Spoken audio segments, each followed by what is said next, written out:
The church felt too small to hold everything I was feeling. The moment I stepped inside, I wanted to cry. Not just because my grandmother was gone, but because something felt deeply, horribly wrong. The air was thick with lilies, but underneath that floral sweetness was a coldness I couldn't ignore. It clung to the backs of my arms, settled in my throat. I walked down the aisle slowly, every step echoing like a question I didn't know how to answer.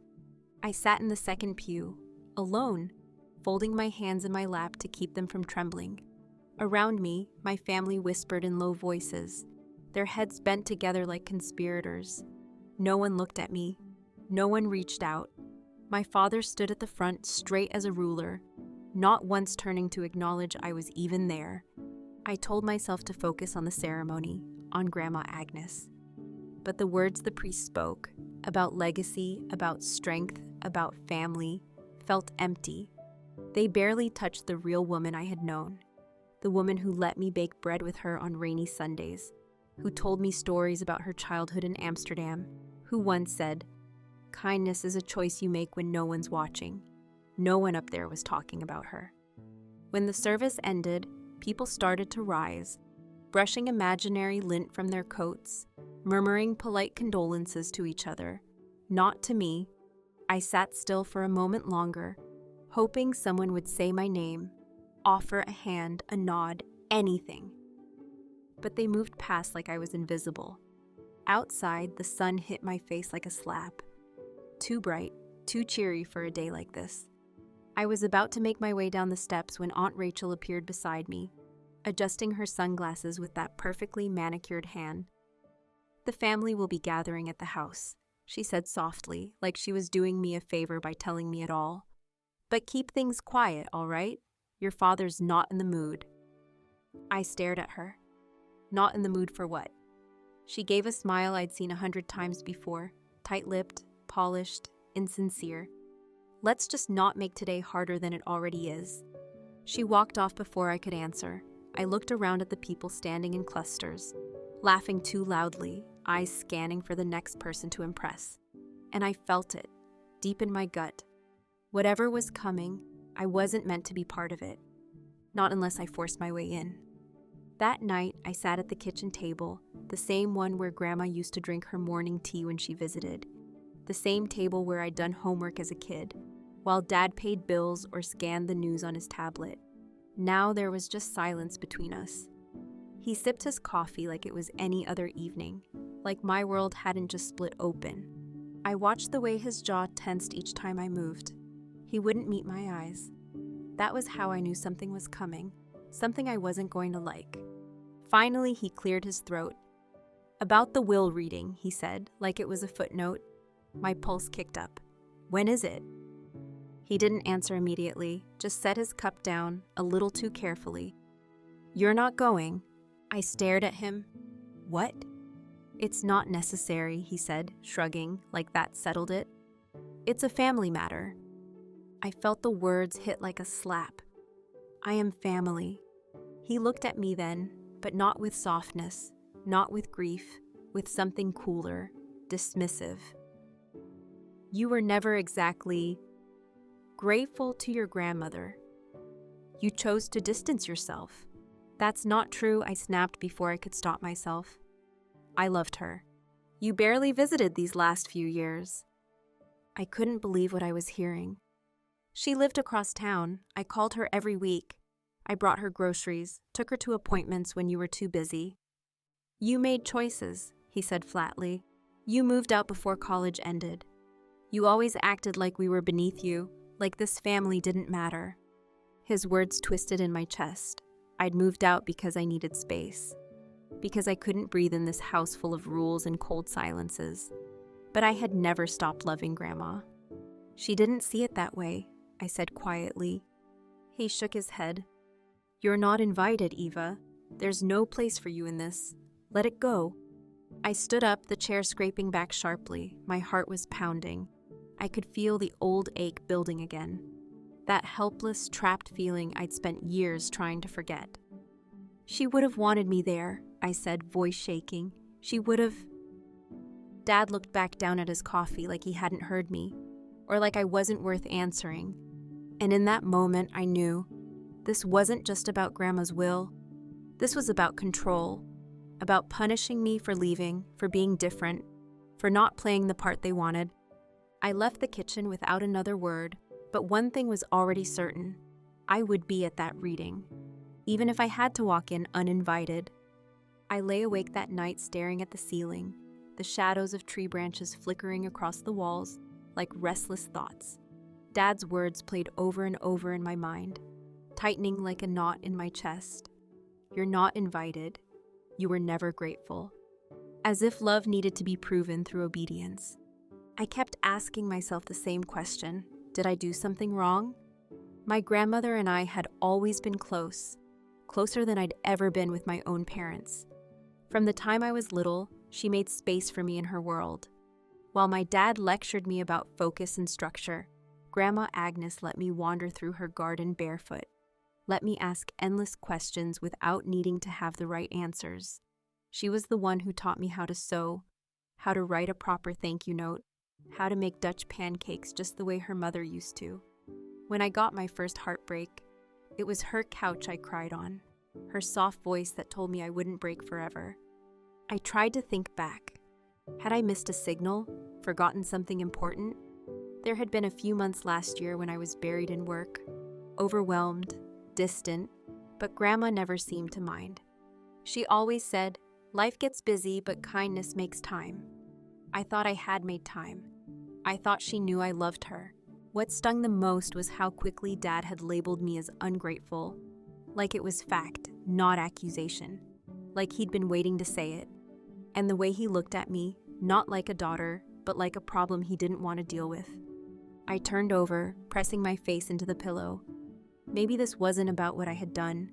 Maybe it was about what I hadn't done. Hadn't followed the path they'd chosen. Hadn't smiled and stayed quiet. Hadn't accepted my place at the edge of the family structure. But Grandma saw me. I know she did. Even when the others brushed me off, she listened. When I told her I didn't want to work in finance, that I wanted to write and teach, she didn't laugh or roll her eyes. She just said, "Then you should. The world needs more honest voices." Now she was gone, and the people she had left behind were rewriting the story of who she was and who I had been to her. It made my skin crawl to think of them gathered without me, pretending I'd never mattered. I wiped at my face, not even realizing I'd been crying. If I had made mistakes, they were never out of neglect, never out of lack of love. She knew that. I just had to believe she knew that.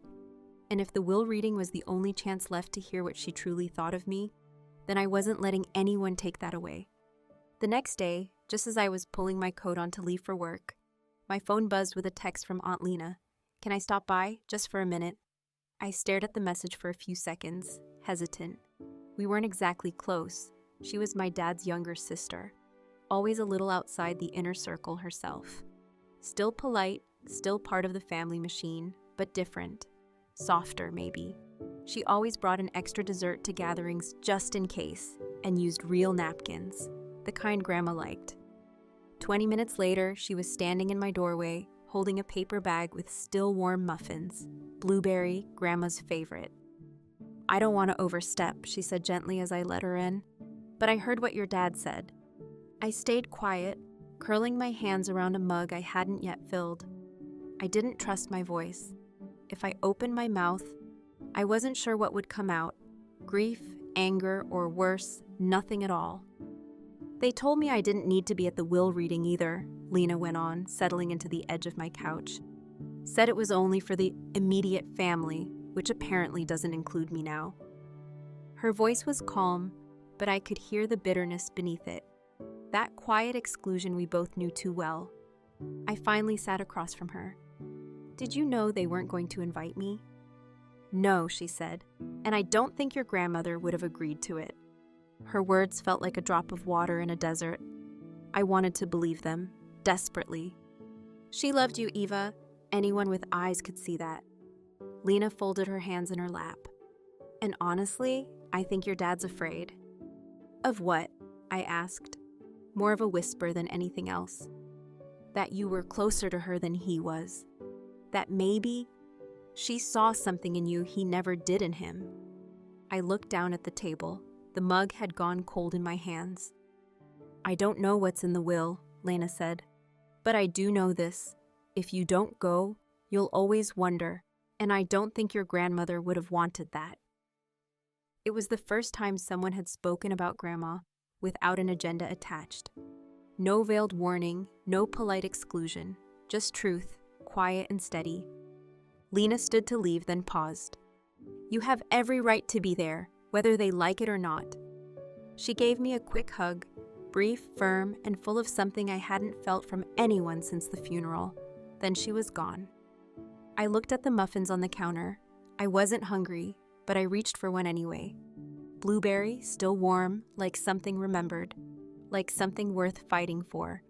I stared at the invitation email on my phone, forwarded anonymously from a Gmail address I didn't recognize.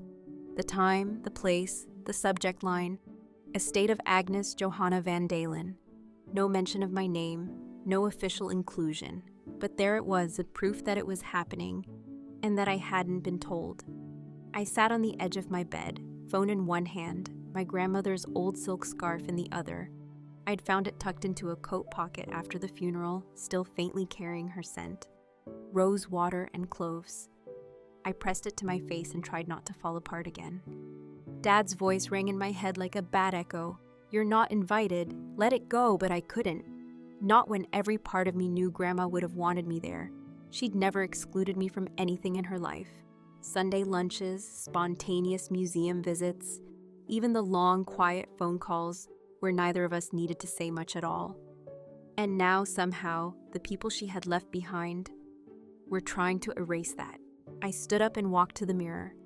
My reflection looked tired, older than just a week of grief should make me. My eyes were puffy, my jaw clenched tighter than I meant it to be. But underneath all of it was something else. A pulse of anger. No, not anger. Resolve. If I didn't show up, I'd never forgive myself. Not just because of the will, but because it would mean they had won. That they could tell me I didn't belong, and I'd quietly accept it. That I'd let their silence define my place in her life. I opened the closet and scanned my dresses, skipping past anything too formal or too soft. I chose the navy blue one Grandma always said brought out my eyes. I pulled my hair back, slipped on a necklace she gave me for my 17th birthday, and forced my hands to stop shaking long enough to zip my coat. Before leaving, I sat down at the kitchen table and scribbled a note, unsure why. Maybe part of me thought if I didn't come back, someone should know where I went. But mostly, it was just to see the words on paper. I'm going. She would have wanted me there. The ride to the law office was quiet. Just me, the scarf still clutched in my pocket, and the sound of my own heartbeat pressing against my ribs. When I reached the office building, I sat in the car for a moment, gripping the steering wheel like it might steady me. I could almost hear her voice, low and certain, "Show up, Eva. When it matters most, you show up." So I took a breath, opened the door, and walked inside. The elevator doors slid open with a soft chime, and I stepped into a hallway lined with dark wood paneling and soft lighting. The sign on the wall read Vermeer and Lang, Estate Law Specialists. The kind of office where secrets were sorted behind leather-bound folders and polished smiles. I walked toward the reception desk, my heels clicking too loudly in the silence. I'm here for the reading of the Agnes Van Dalen estate, I said, forcing my voice not to waver. The receptionist glanced up. Her brows lifted slightly, but she recovered quickly. Of course. Please wait just a moment. She disappeared behind a frosted glass door. My heart thudded in my chest like it was trying to get out. I smoothed the front of my dress. My palms were damp. I wondered, not for the first time, if this had been a mistake. But then the door opened again, and her voice came floating out. You can come in now, Miss Van Dalen. I walked in. The room was elegant, mahogany table, gold accents, high-backed chairs that probably cost more than my rent. And there they were, my father, Aunt Rachel, Uncle Peter, my cousins Naomi and Jules, all seated, mid-conversation, drinks in hand. The moment they saw me, everything stopped. The silence was instant, sharp. My father's jaw tightened. Rachel's eyes narrowed. Naomi froze with her glass halfway to her lips. I could feel the heat of their stares settling into my skin. "What are you doing here?" Dad asked, already rising from his chair. I didn't answer. I looked instead at the man standing near the head of the table. Mr. Vermeer, I assumed. Late 60s, silver hair, glasses perched low on his nose, a faintly amused expression on his face, as if he'd just remembered something ironic. "Is there a problem?" he asked, voice smooth but firm. "She wasn't invited," Rachel said, standing now too. "This is for immediate family." "I am immediate family," I said, meeting her eyes. "Eva," my father said sharply, "we already discussed this." But Mr. Vermeer was already flipping through a folder. "Eva Van Dalen?" "Yes," I said. He nodded once. "Then you are most certainly meant to be here. Please have a seat." The words settled like a gavel hitting wood.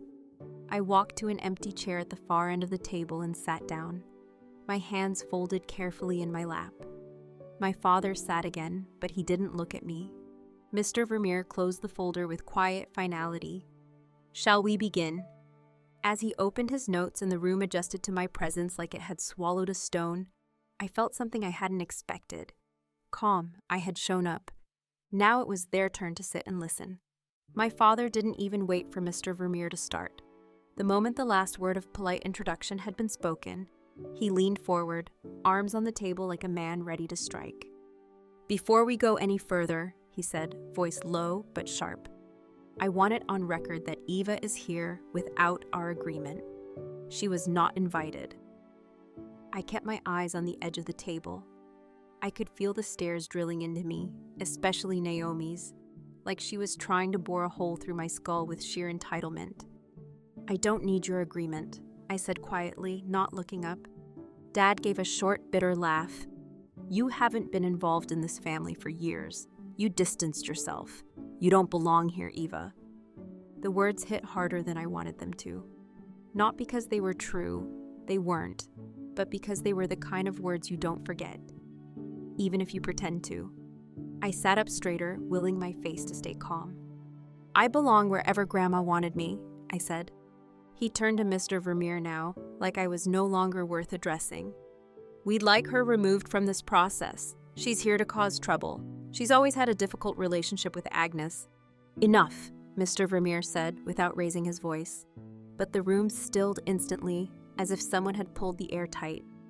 He adjusted his glasses, then folded his hands neatly on the folder in front of him. "I've been Miss Van Dalen's attorney for nearly 40 years. I was with her the day she finalized this will, and I assure you she was of sound mind and completely deliberate in her decisions." He looked at me now, and for the first time since I entered, his expression shifted from neutrality to something close to kindness. "Eva is not here by accident," he said. "In fact, she is here because she must be." The room seemed to contract, like it was breathing in and forgetting how to exhale. My father opened his mouth, then closed it again. Rachel looked down at the table. Jules shifted uncomfortably in his chair. "What do you mean by must be?" Naomi asked, the first time she'd spoken all morning. Mr. Vermeer didn't answer right away. Instead, he opened the folder and pulled out a document with careful fingers. "I'll explain," he said, "but only if we can proceed without further interruptions." I looked at my father then, just briefly. He wasn't looking at me. He was staring at the document, jaw clenched so tight I could see the muscle twitching in his temple. He wasn't angry because I had shown up. He was angry because he couldn't stop me. Mr. Vermeer adjusted his glasses, cleared his throat, and opened the will with the kind of care usually reserved for ancient texts. The room was so quiet I could hear the soft ticking of the clock on the far wall, each second stretching longer than it should. "I, Agnes Johanna Van Dalen," he began, "being of sound mind and body, do hereby declare this to be my last will and testament." His voice was calm, practiced, but my heart wasn't. It beat too fast, like it was trying to outrun the room. At first, it was the usual things: funeral arrangements, specific instructions about the garden she loved, She wanted the hydrangeas replanted, which made me smile for a second before guilt pulled it back down. Then came the bequests. To my niece Naomi Van Dalen, I leave my emerald brooch, which belonged to my mother. Naomi sat up straighter, lips pressed into a satisfied line. To Jules Van Dalen, I leave the Steinway piano, with hopes it will finally be played. A small chuckle from Jules and a murmur of amusement from someone else. Then he turned the page. To my granddaughter, Eva Van Dalen. The room didn't move, but I could feel the energy shift. My name, said so plainly, landed in the middle of the table like a dropped glass. I leave my writing desk, my collection of first editions, and the contents of the cedar chest at the foot of my bed. My throat tightened. No one said a word. Mr. Vermeer continued, flipping through the pages slowly. My name came up again. To Eva, I also leave the pearl ring given to me by her grandfather, and the watercolor of the canal bridge, which she always admired. Another pause, and then again. And to Eva, I entrust the key to the garden gate. She will understand. I blinked hard. I hadn't expected to be named once, let alone 3 times. The others sat frozen, faces unreadable. Except my father. His was very readable. His eyes hadn't left the folder since the first time my name was spoken. Mr. Vermeer looked around the room as he reached the end of the page. "There is more," he said. "We're not yet at the heart of the document." I could feel every pair of eyes shift to me now. The gifts were small things, personal, thoughtful, but the message behind them was loud. She hadn't forgotten me. She had seen me. And suddenly I wasn't just a guest in this room. I was a thread running straight through it. Mr. Vermeer paused, letting the silence thicken like fog before turning to the final page. The soft rustle of paper sounded deafening in the tense air. My hands were clenched beneath the table, nails pressing half-moons into my skin. I knew something was coming, could feel it in the way he drew breath, in the slight shift in his tone. "And now," he said, voice level, "to address the remainder of the estate, real property, financial assets, and all personal effects not otherwise specified." He looked up, eyes scanning each face in the room before landing on me. "In accordance with the wishes of the late Agnes Johanna Van Dalen, all such assets are hereby left in full and unrestricted ownership to her granddaughter, Eva Van Dalen." No one moved. The words hung in the air like smoke after a firecracker, sharp, startling, and utterly impossible to ignore. "What?" My father's voice cracked through the silence like a whip. Mr. Vermeer remained composed. "Eva is the sole heir to the estate." "That's not," Rachel started, her face flushing red. "That's not possible." "It's written here, in clear legal terms," he said, tapping the paper lightly. "Your mother revised this document 5 months before her passing. It is signed, notarized, and witnessed. She left no ambiguity." "I don't believe this," Dad muttered, pushing back from the table so hard his chair groaned. "She must have been confused. Eva she didn't deserve—" "Don't finish that sentence," I said, my voice quiet but razor sharp. He froze, eyes narrowing at me with something between disbelief and fury. Naomi stood abruptly. "There must be a mistake. Grandma would never leave everything to someone who abandoned this family." "She didn't abandon anyone," Aunt Lena said softly from the back. It was the first time she'd spoken since I entered the room. All heads swiveled toward her, but she didn't flinch. "She visited, she called, she was there. More than most of you." The room erupted. Voices overlapped, loud and angry. Words like manipulation, unfair, contested. Jules was on the phone already, whispering urgently. Naomi's hands flailed as she shouted across the table. Rachel looked like she might cry, her expression flickering between outrage and disbelief. But I sat still, heart thundering in my ears, feeling something I hadn't allowed myself to feel in weeks. Relief. Not because of the money, not because of the house, or the accounts, or the title to anything. Because she had chosen me, deliberately, publicly. My grandmother had known exactly what she was doing, and now everyone else did too. Amid the chaos, voices clashing, chairs scraping, someone knocking over a glass, Mr. Vermeer reached calmly into his leather briefcase and pulled out a small, cream-colored envelope. The seal was unbroken, the handwriting unmistakable. "Eva," he said, his voice cutting cleanly through the noise. "Your grandmother asked me to give you this personally, immediately after the will was read." Everything else faded. Even my father's muttered threats, Rachel's breathless objections, the frantic tapping of Naomi's nails on the table, all of it dropped away as I took the envelope from his outstretched hand. My fingers trembled. It was addressed in ink I recognized from years of birthday cards and holiday notes. Just my name, nothing else. Eva. I didn't open it there. I couldn't. Not in front of them. Not while they were still circling like sharks in suits.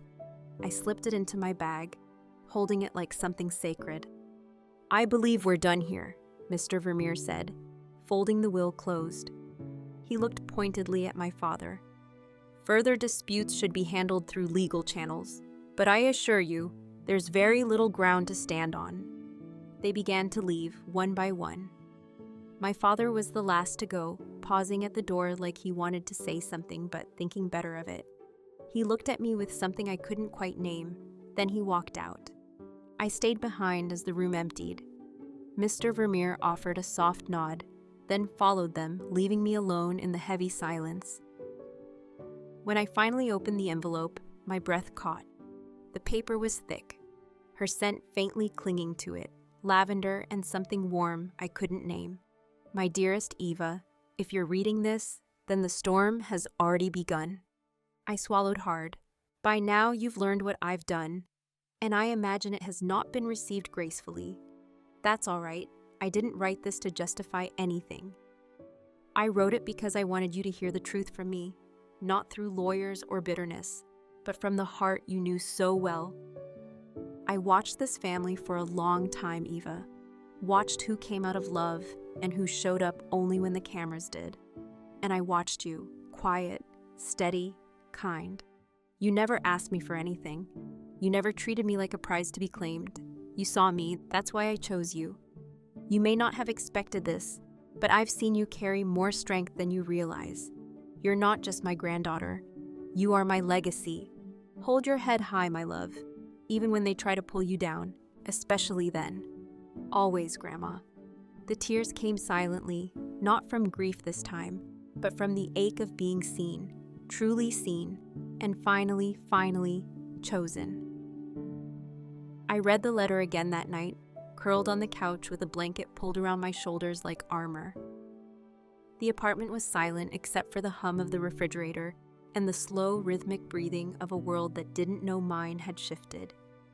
The words blurred in places, smudged where my fingers had held too tightly, but I couldn't stop reading.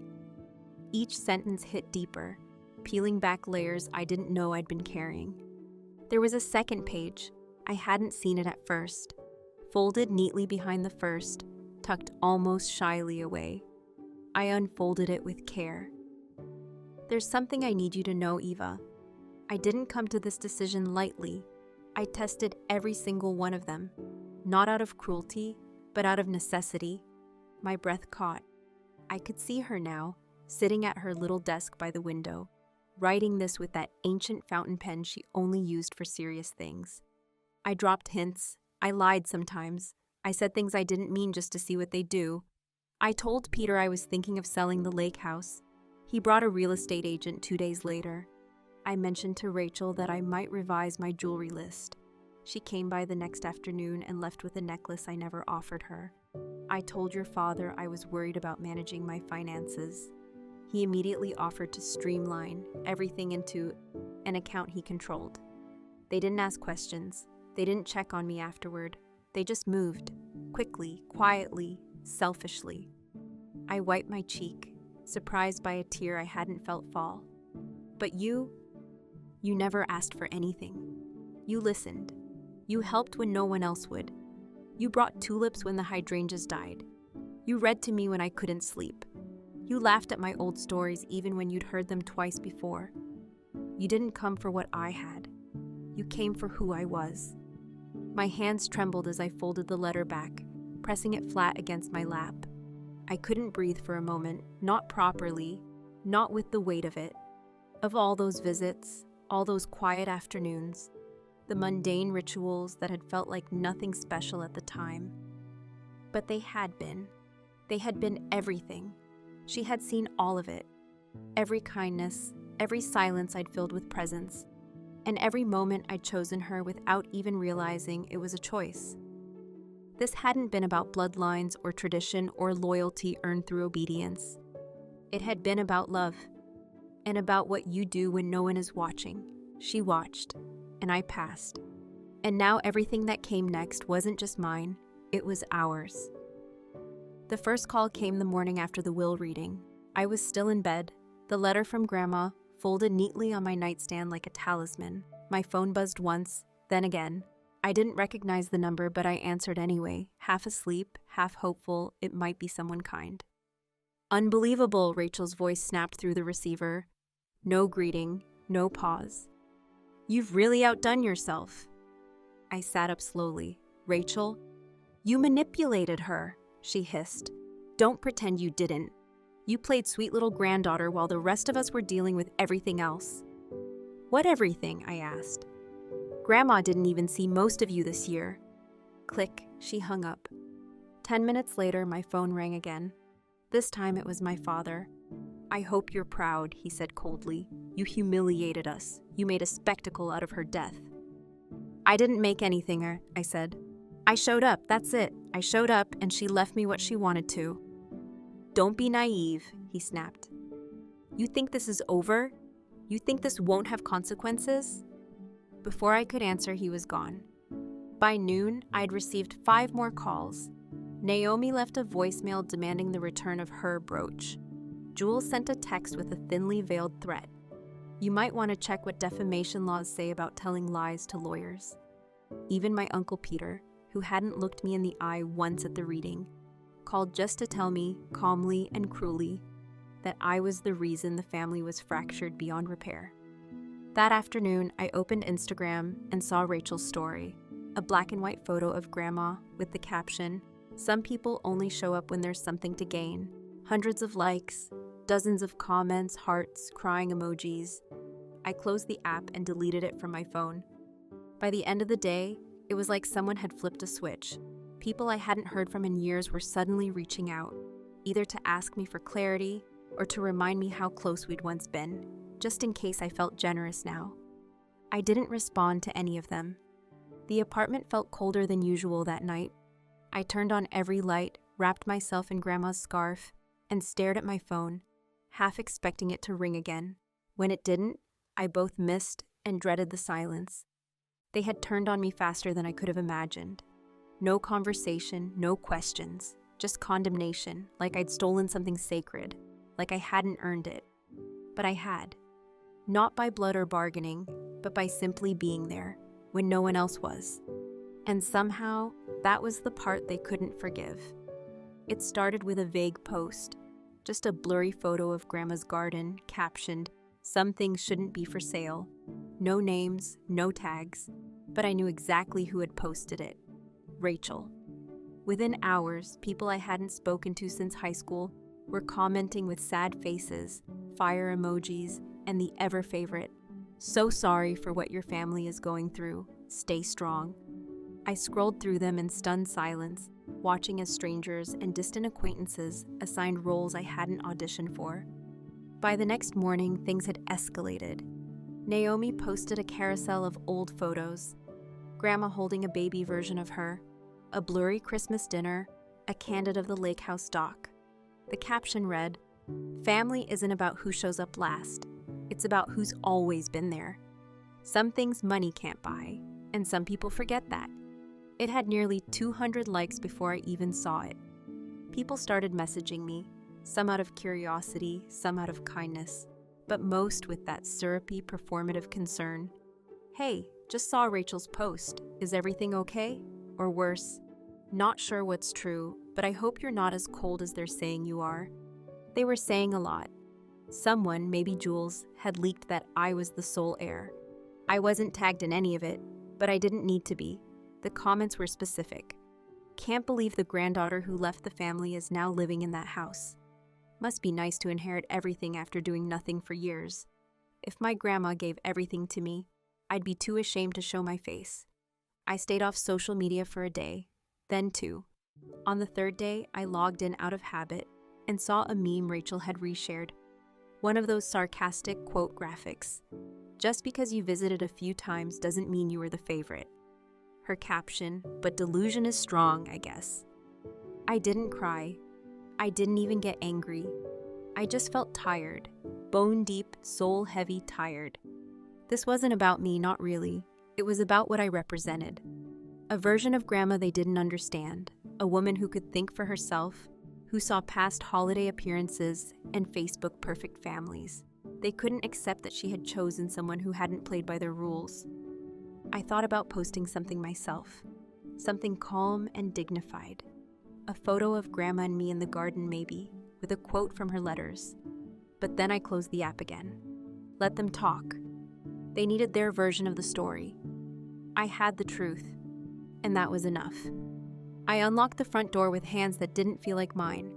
The brass key slid into place the same way it always had, but everything about the house felt different.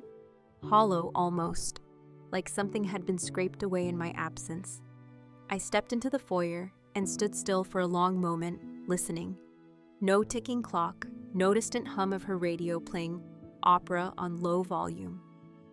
Just silence, thick and still, like the house itself was holding its breath. The air smelled faintly of lavender and wood polish, familiar but fainter than I remembered. I closed the door behind me and moved slowly down the hallway, my footsteps swallowed by the stillness. The light through the curtains was soft, the way Grandma liked it, but the rooms looked wrong. It took me a minute to understand why. The hallway table was bare. The little porcelain swan dish that always held her spare buttons, gone. The framed photograph of her and Grandpa on their wedding day, missing. I walked into the living room and stopped. The shelves had gaps in them. The crystal paperweights she used to line up in a perfect row were missing entirely. The antique clock that had ticked beside the fireplace for as long as I could remember, gone. Even the afghan that lived draped over the back of her chair, hand-knitted by her mother, had vanished. Panic fluttered in my chest like a trapped bird. I moved through the house like I was chasing ghosts. The dining room, missing the silver candelabras, the study, her fountain pens and stationery set no longer in their drawer. Her bedroom was the worst. Her jewelry box sat askew on the vanity, the lid cracked open like someone hadn't even bothered to close it properly. Inside, only a few stray earrings remained, none of them pairs. Her favorite brooch, the one she wore every Christmas, was gone. So was the little music box she let me wind when I was small, the one that played Claire de Lune, the one she said she'd leave to me someday. I sat on the edge of her bed, gripping the edge of the mattress so hard my knuckles turned white. They hadn't even waited. While I was grieving, while I was scrambling to understand what her letter meant, they had come here. They had taken what they thought they were owed. Not just things, memories. Proof she had lived and loved and built a life in these rooms. I pressed my hand to the quilt she'd sewn when I was 10, now replaced with a plain beige cover I didn't recognize. The lump in my throat swelled until I couldn't breathe around it. They hadn't just taken objects, they had stolen the echoes of her, and they thought I wouldn't notice. I found the safe by accident. I was in Grandma's closet, still in disbelief, pulling hangers aside one by one like maybe, just maybe, she had hidden the afghan somewhere in the back. I wanted to believe it hadn't been taken, that it had simply been tucked away for safekeeping, the way she used to hide chocolate in the flour tin so my father wouldn't find it.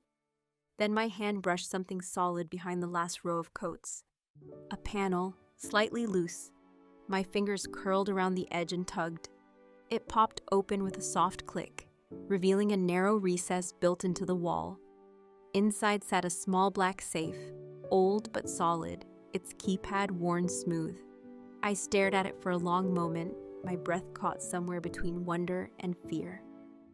My hands were already moving before I could think. The code came to me without hesitation. Her birthday, March 12th. I punched it in and heard the mechanism release, and slowly opened the door. Inside were 3 neatly stacked journals, leather-bound, edges worn, and 2 small USB drives. There was also a note, short, written in her handwriting, the kind that sloped slightly to the right, each letter careful but strong. For Eva, use if necessary. My fingers trembled as I lifted the items out one by one, my breath shallow. The journals were heavier than I expected. I opened the first one and immediately recognized her voice on the page. July 14th. Peter came today, spent 10 minutes asking how I felt, and 45 asking about the lake house. He says it's depreciating. Funny, just had it appraised last week. It's worth more now than it ever was. He doesn't know that, of course. He doesn't ask real questions, just offer solutions I never requested. I turned to the next page, and the next, names, dates, visits, what they said, what they didn't, who brought flowers, who asked about her health, who kept looking over her shoulder like they were measuring the value of her life in square footage. There were pages about me too. Eva came by with soup. We sat in the garden. She listened when I talked about my mother. No one asks about my mother anymore, but she did. She always does. I pressed the book against my chest, my eyes burning. The USBs were labeled in her handwriting too. Backups, photos, audio. I didn't plug them in, not yet. Just held them for a while, trying to understand the weight of what I was holding. She had seen everything, every manipulation, every kindness, every visit that came with strings. And she had documented it, not just for herself, for me. I looked back at the open safe, the blank space behind the coats, and felt something unfamiliar. Prepared. She hadn't just left me a house. She had left me armor. I waited until the house was completely quiet before I opened the first file. The USB clicked into my laptop, and for a moment nothing happened. Just the soft whir of the fan and the hum of the fridge down the hall. Then a folder popped up. Agnes, personal evidence. Inside dozens of video files, all neatly labeled with dates. The earliest one was from almost 3 years ago. I clicked on it. The screen lit up with the familiar sight of Grandma's sitting room. She sat in her favorite floral armchair, back straight, hair pulled into its usual low bun.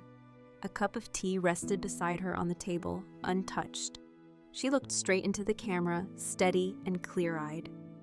"My name is Agnes Johanna Van Dalen," she said. "Today is August 3rd. I'm recording this of my own free will, without coercion. Mr. Vermeer is present to witness." The camera panned briefly to show him sitting across from her, nodding silently. Then it returned to her. "I'm making these recordings because I don't trust what will happen after I'm gone. I've seen how people behave when they think no one's watching, but I've always been watching, and I've kept records." Her voice didn't waver once. I clicked into another video, a newer one. "Naomi came today," Grandma said. I told her I'd been thinking about changing the jewelry list. She smiled, then asked if she could see the sapphire set. 2 hours after she left, the set was missing. I took a photo of the drawer before and after. She lifted a printed photo and held it to the camera, dated, time-stamped. Video after video, file after file, she spoke calmly, almost methodically. She recounted conversations, noted facial expressions, quoted words back verbatim. There were spreadsheets too, every visit logged, every item moved, every call documented, screenshots of texts, voicemails saved, email threads, even photos of Rachel wearing her diamond tennis bracelet at a gala she had never been given permission to borrow from. It was staggering. Not just the amount of information, but the precision of it. She hadn't just guessed. She'd proven everything, and in nearly every video, she mentioned me. Eva brought soup today, sat with me while I sorted old letters. She never asks what she gets in return. Eva came after work. I was tired. She read to me until I fell asleep. Eva listens. At one point, in a video dated just 2 months before she died, she looked directly at the camera and said, "If they fight her, show them this. I'm not confused. I'm not senile. I'm deliberate. And I chose her because she never once treated me like a burden. I paused the video, blinking back tears I hadn't felt coming. This wasn't just evidence. It was a fortress, and she had built it stone by stone around me. The woman who stepped into the cafe wasn't what I expected. She was barely taller than me, in a tailored gray coat and boots that clicked with quiet authority. Her hair was cropped short, silver at the temples, and her eyes scanned the room like she was already calculating outcomes. When she spotted me, she offered a small nod. No smile, no small talk, just directness wrapped in elegance. "Eva Van Dalen?" she asked, sitting across from me before I could even stand. "I'm Sarah Donovan. Vermeer said you'd have everything I needed." I slid the flash drive across the table. Everything's on there. Videos, photos, journals, receipts. She documented it all. She plugged it into her tablet without hesitation. No hesitation, no apology. Within seconds, one of Grandma's recordings began to play. Her voice calm and resolute, the room behind her dim but familiar. Sarah watched without blinking. When the video ended, she turned to me with the first flicker of expression I'd seen. Quiet satisfaction. "This," she said, "is gold." Something loosened in my chest. I hadn't been sure what kind of lawyer Mr. Vermeer would recommend. But this woman wasn't just a lawyer. She was a scalpel, precise, sharp, absolutely uninterested in anything that wasn't truth. "Can you help me?" I asked. "I can do more than that," she said. "I can end this." She reached into her briefcase and pulled out a folder. "We'll begin with a cease and desist. Anyone who's removed property from the estate will be formally notified. If they don't return it, we escalate.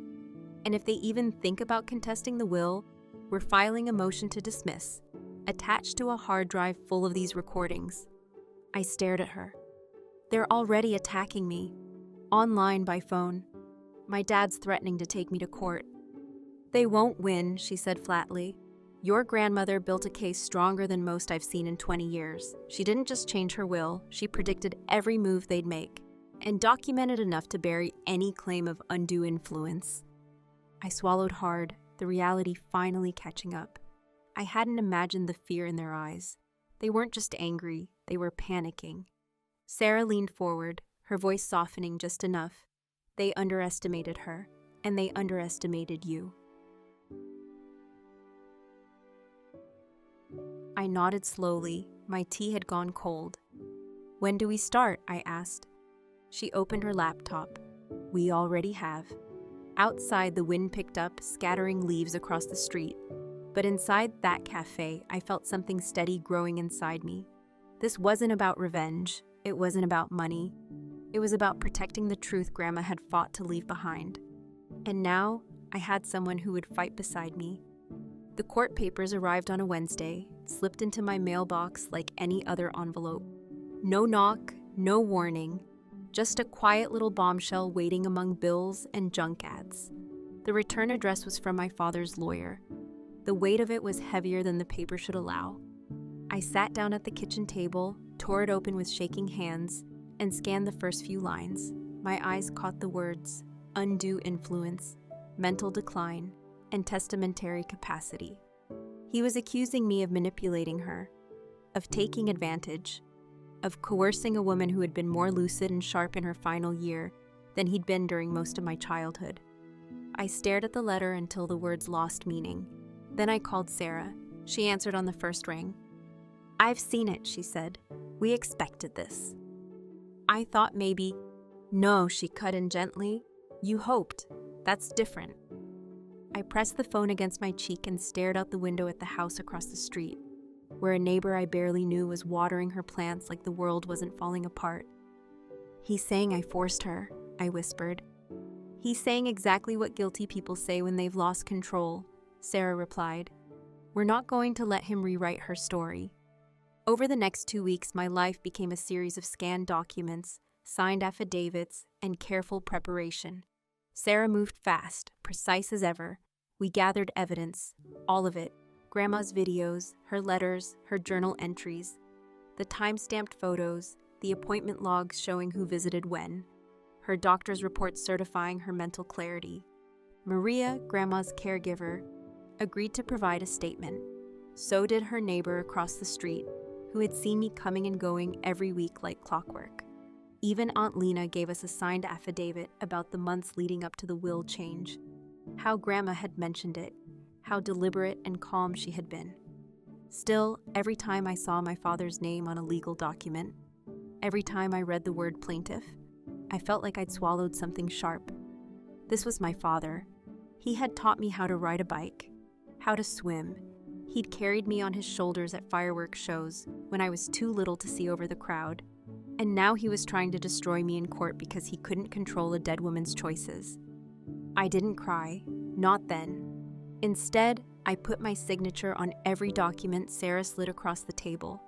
I reviewed the depositions. I watched Grandma's recordings again, hearing the steadiness in her voice when she said, "I know what I'm doing. And I trust Eva." They wanted to question my character, but I had the truth, and I was ready to put it on the record. The courtroom was colder than I expected, the kind of sterile, humming chill that settled under your skin and stayed there. I sat at the table beside Sarah, hands folded tightly in my lap, trying not to look at my father across the aisle. He didn't look at me either. The judge entered, stern-faced and slow-moving, and the court came to life in that strange, muted way legal proceedings always do. Formalities, objections, statements. The lawyers volleyed language like weapons, but I barely heard it. I was waiting for the moment Sarah had told me would come, the moment we would speak. She stood calm as ever. "Your Honor, we'd like to present video documentation recorded by the decedent, Agnes Johanna Van Dalen, over the course of 3 years, as evidence of her intent and mental clarity during the drafting of her will." The other attorney objected, citing manipulation, pre-screening, and coaching. The judge raised an eyebrow. "Let's take a look." The screen flickered on, and there she was. Grandma, sitting in her armchair, hands folded neatly in her lap, eyes sharp and steady. She looked straight into the camera, voice clear and unshaken. "My name is Agnes Johanna Van Dalen. Today is September 9th. I am fully aware of what I'm doing, and I want this recorded so there can be no question later. I have made the decision to leave the entirety of my estate to my granddaughter, Eva. Not because I was pressured, not because I was confused, but because I know her heart. And I've seen how the others behaved when they thought no one was watching."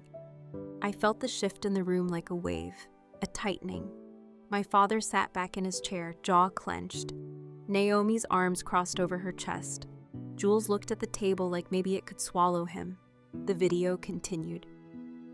Grandma recounted exact dates, interactions, moments that had stuck with her.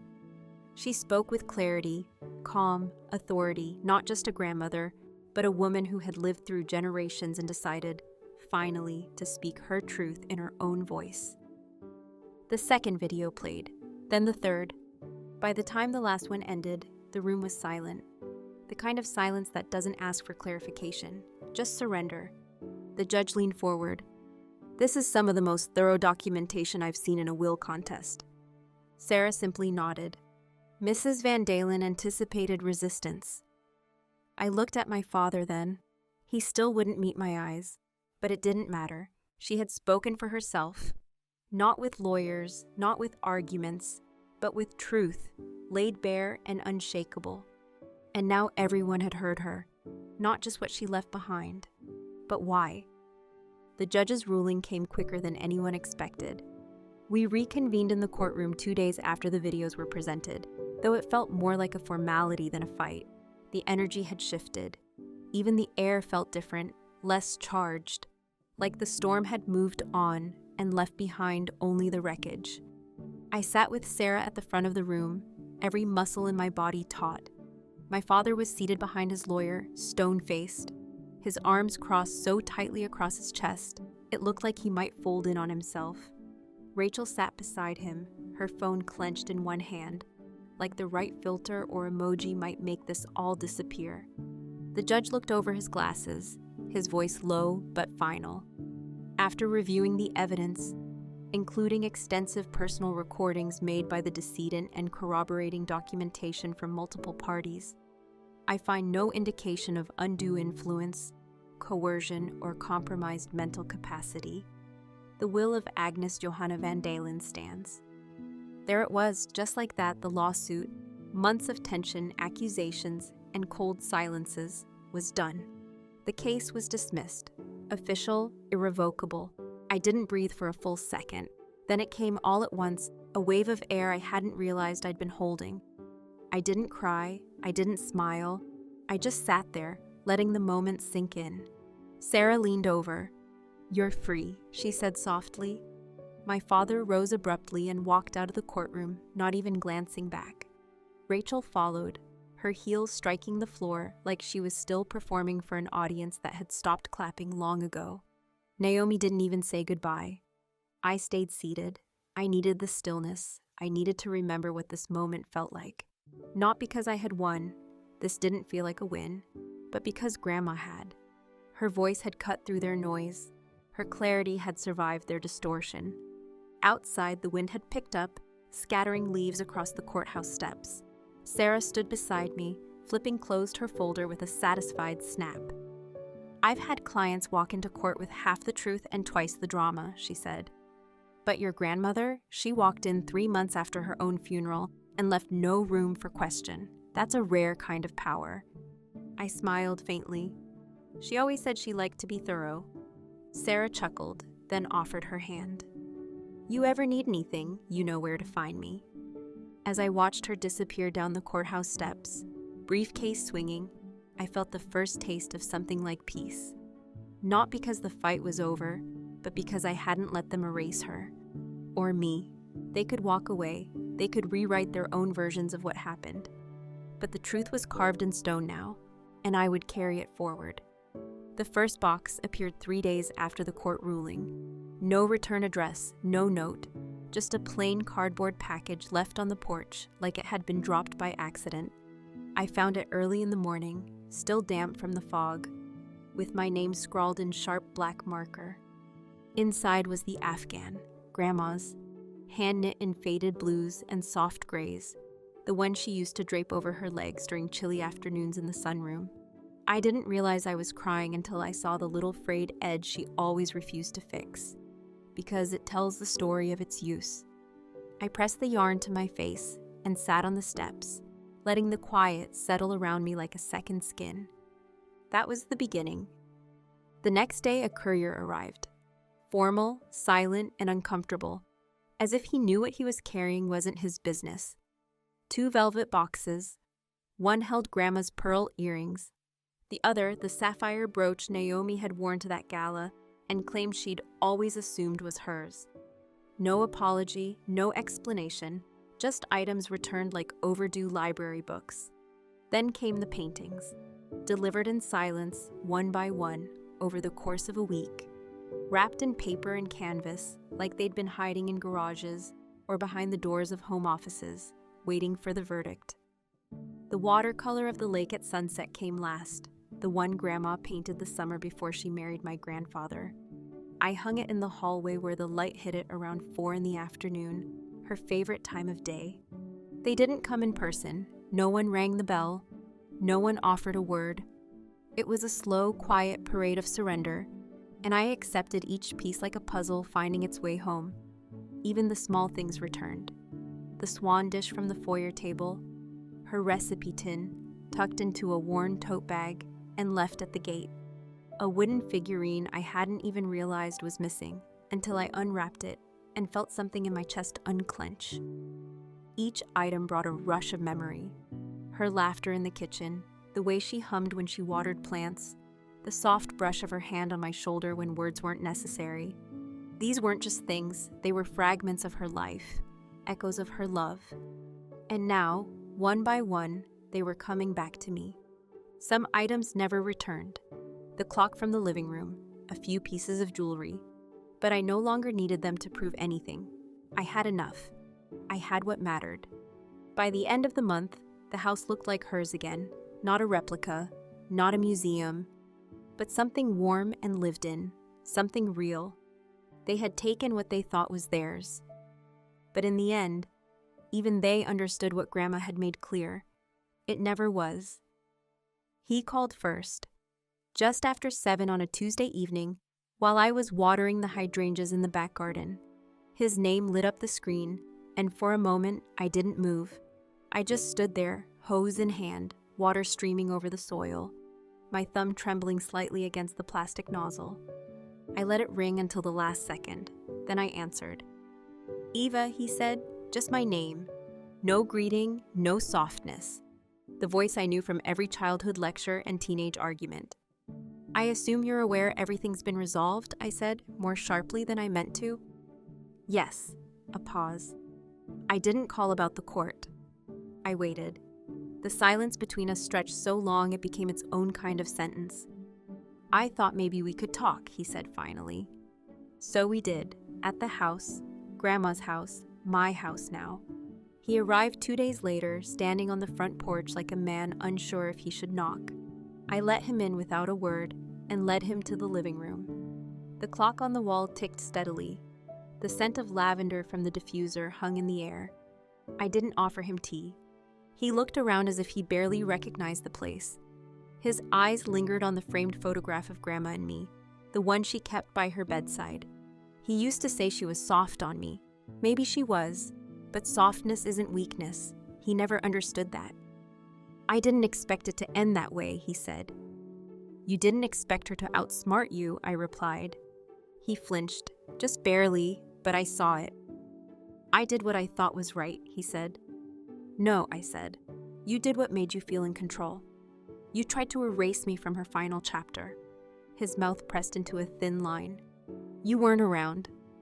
"I was," I said, my voice cracking. "You just didn't see me." That stopped him. For the first time, he looked at me, not past me, not through me, at me. "I didn't think she would..." He trailed off, then tried again. "I always assumed the house, the estate, she would keep it in the family." "I am the family," I said, "whether you like it or not." He sat back, exhaling slowly. "You're a lot like her, you know." "I hope so." We didn't reach a truce. There were no apologies, no confessions, just a mutual, quiet exhaustion. When he stood to leave, he hesitated at the door. "I'm not sure where we go from here," he said. "Me neither," I replied. "But I know where I stand now." He nodded once and left, and just like that, the door closed behind him. He hadn't said sorry, but at least, for once, he listened. I stood in the middle of the living room, surrounded by the quiet presence of her things. The light filtered through the lace curtains Grandma had sewn herself, casting soft patterns onto the hardwood floor. The house felt like her again. Not because everything had been returned, but because the emptiness had been filled with intention, with care. It would have been easy to shut the door forever, to draw a line between what they had done and what I had reclaimed. But something in me resisted that ending. Not everyone had stolen. Not everyone had fought. And even for the ones who did, I couldn't stop hearing her voice. Kindness is a choice, Eva, and it's most powerful when no one expects it. So I made the calls, not all at once, one at a time. Quietly, I called Naomi first. She didn't answer but texted back the next day.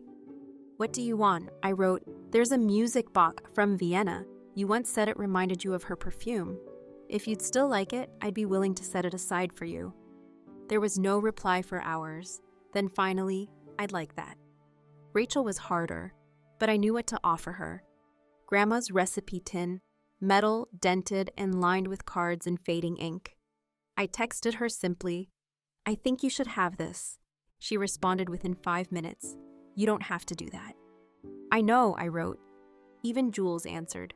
All he wanted was the photograph from the lake, the one with Grandma in her sun hat, feet in the water, holding a half-eaten peach.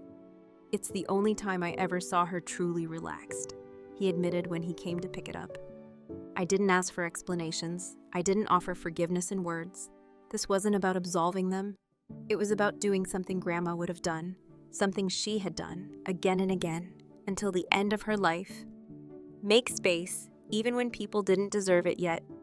Aunt Lena was the only one I invited inside. We sat on the porch with tea, like nothing had happened, like everything had.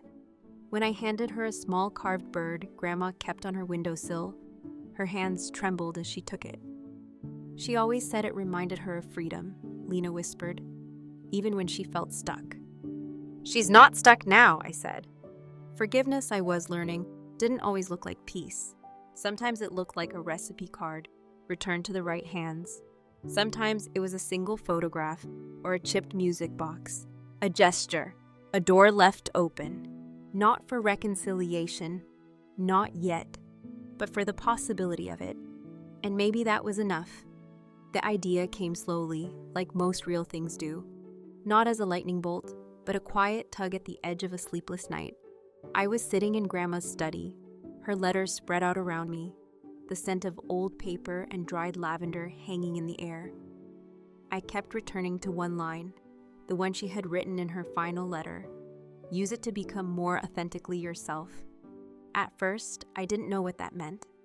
I wasn't sure who I was beyond grief and survival. But as the weeks passed, the silence of the house became less heavy. I filled it with soft music, the smell of baking, pages of scribbled notes. And one morning, I woke up with a clarity I hadn't felt in months. Grandma hadn't left me this life just to preserve it. She had left it so I could build something from it. I contacted the nursing school where I'd trained and set up a meeting. I told them about Grandma, her love for dignity, her fierce independence, her kindness that lived in details most people overlooked. I told them I wanted to fund a scholarship, one for students studying palliative care, for those who would sit beside the dying when no one else would. They listened, nodded, offered tears and ideas. The paperwork was filed that same week. The Agnes J. Van Dalen Memorial Scholarship for Compassionate Care, her name in bold printed across something that would last. But it didn't stop there.